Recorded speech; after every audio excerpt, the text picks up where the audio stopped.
on 37. Paige, go ahead.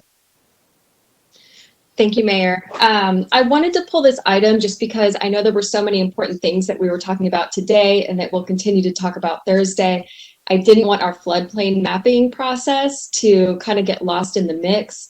There's a lot of communities that are worried about this. And so I wanted to give Watershed Protection Department a chance to highlight for the public what the general process is going to be, what sort of timeline, outreach, and how does that affect insurance timing, and should people be looking at their insurance policies at this time? Very good. Mayor, council members, thank you. Mike Kelly, Assistant Director with Watershed Protection Department.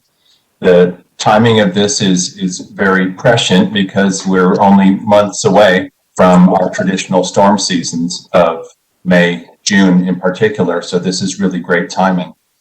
A brief timeline. Y'all know that the items on council for Thursday are to move grant money, which we graciously received from the state and from the federal government to assist in our floodplain mapping efforts.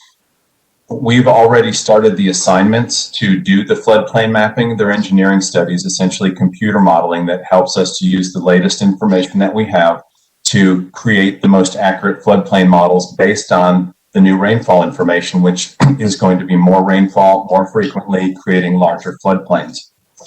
That effort will start in earnest in May, and it will take about 15 months for those modeling efforts to result in maps. Once we have those maps, then we will be able to go out to the community and begin showing what those maps look like.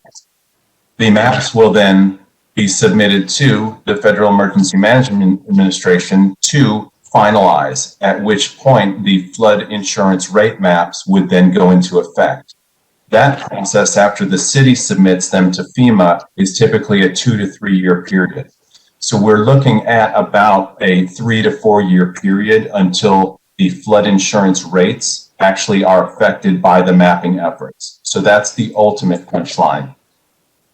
An interim punchline is that until that happens, people who are in the floodplain or who are near a floodplain and are considering flood insurance, now is a good time to think a little bit more strongly about that, because the rates will be what they are right now and will not be reflective of future hazards. So a good message out there is that if you're in a floodplain considering flood insurance, now would be a better time to get it than waiting 4 years until the maps have been updated and the hazard may have increased.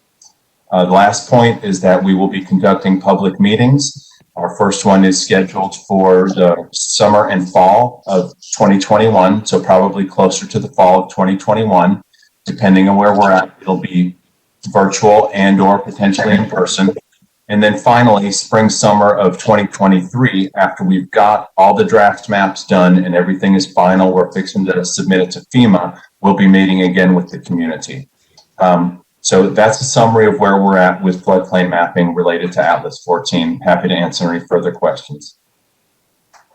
I really appreciate that, and I'm certainly supportive of this item. And want people out there paying attention to know that they need to be thinking about how close they are to floodplains.